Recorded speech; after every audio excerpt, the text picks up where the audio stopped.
Hello everyone, আসসালামু আলাইকুম। স্বাগতম জানাচ্ছি নতুন আরো একটি ভিডিওতে। বরাবরের মতো আমি আছি আপনাদের সাথে, বিক্রম ইসলাম আদিল। আজকে চলে আসছি ধানের ক্ষেত দেখার জন্য। আপনারা জানেন এবারকার বছর কিন্তু বর্ষা ছিল, আর বর্ষার কারণে কিন্তু ধানের ক্ষেতে যে পানিগুলো এখনো কিন্তু শুকায় নাই, আর কিছু কিছু জায়গায় কিন্তু পানিগুলো শুকিয়ে গেছে। আর সে কারণে কিছু কিছু জায়গায় কৃষক তাদের ধানগুলো কাটতে পারতেছে না।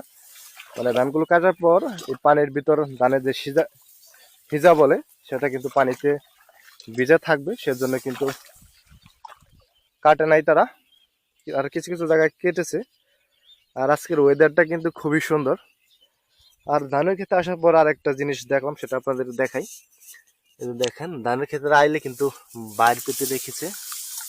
তো দেখেন, আসলে বাড়ির ভিতর মাছ ভাজা নাই, আপনাদেরকে দেখালাম। আর ওয়েদারটা কিন্তু খুবই সুন্দর।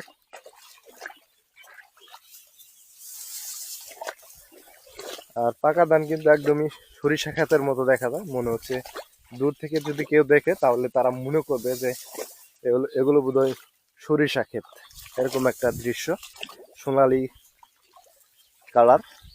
আর আমি কিন্তু যে জায়গা দিয়ে হাঁটতেছি, এই জায়গায় কিন্তু পানি রয়েছে। আপনারা হয়তো পানির কলকল শব্দ শুনতে পাচ্ছেন।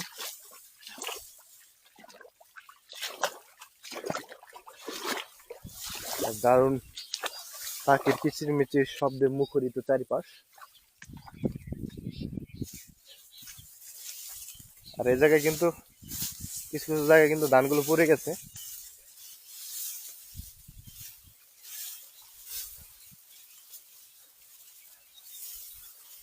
আর এই জায়গায় ওই টানের জায়গায়ও কিন্তু ধান লাগানো হয়েছিল।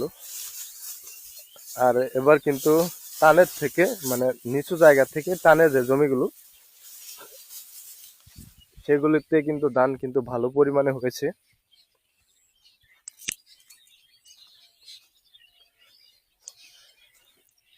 আর আকাশে প্রখর রোদ, এই রোদের ভেতর তেমন লোকজন নাই। আর এখন দুপুর টাইম, তো সবাই খাওয়ার জন্য বাড়িতে চলে গেছে।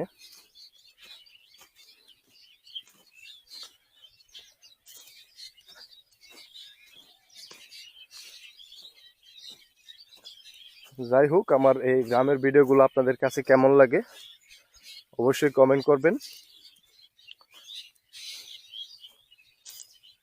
আর ইউটিউব থেকে যদি দেখেন তাহলে অবশ্যই ইউটিউব চ্যানেলটি সাবস্ক্রাইব করবেন। আর যদি ফেসবুক থেকে দেখে থাকেন তাহলে অবশ্যই ফেসবুক পেজটি ফলো করবেন।